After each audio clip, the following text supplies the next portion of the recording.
Corps commanders conference کا اعلامیہ بھی ہے اور یہ بھارتی بیانات بھی ہیں، دونوں کو آپ کیسے دیکھیں گے؟ جی شکریہ ملک صاحب، اس میں تو اب کوئی شک نہیں ہے کہ جو ریسنٹ پچھلے 2-3 سالوں کے ورلڈ ایونٹس ہیں ان کے بعد جو انٹرنیشنل آرڈر تھا وہ سارا کا سارا کلیپس کر چکا ہے، اور ایک بہت بڑا ویکیوم ہے، اور اس ویکیوم میں صرف وہی جو لفظ آپ بھی آپ نے اسپیسیفکلی استعمال کیا تھا اپنے ابتدائیے میں، یوز آف فورس، کہ اب دنیا اس جانب چلی گئی ہے کہ جہاں پر طاقتور یوز آف فورس کرے گا بغیر کسی کانسیکوینسز کے، ڈر کے، خوف کے، اور جو کمزور ہے اس کو سہنا پڑے گا۔ غزہ میں دیکھیں نا، اس میں غزہ میں دیکھیں 57-58 ہزار مسلمان شہید کر دیے، اور ابھی بھی بیٹھا ہوا ہے چوڑا ہو کے سینہ تان کے۔ نہ صرف سینہ تان کے، بلکہ یہ ملک صاحب وہ جینوسائیڈ ہے کہ جو ہم نے لائیو انفولڈ ہوتے ہوئے دیکھا ہے، اپنے ٹیلی فون سکرینز پہ دیکھا ہے،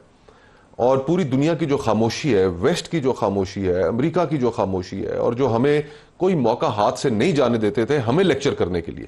تو آج ان کے پاس وہ مورل ہائی گراؤنڈ بھی نہیں رہا، اور ساتھ ہی ساتھ جو پوسٹ ورلڈ وار 2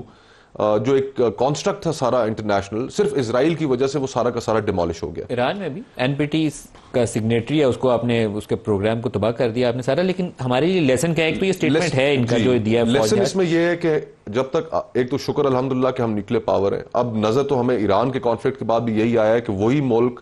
سروائیو کر سکیں گے جن کے پاس سروائیو کرنے کے لیے یا واپس جواب دینے کے لیے کوئی قوت ہوگی۔ ہمارے پاس شکر الحمدللہ وہ ایک قوت ہے جو ہماری سیکیورٹی کو گارنٹی کرتی ہے۔ اس صورتحال میں جہاں پر لوگوں کے اندر کانفیڈنس بھی بڑھا ہے پاک بھارت جنگ کے بعد، اس کانفیڈنس میں یہ توقع کرتا ہوں کہ ہم اپنی جو انٹرنل فالٹ لائنز ہیں ان کو ہم اس طریقے سے ایکسپلائٹیبل نہیں چھوڑیں گے۔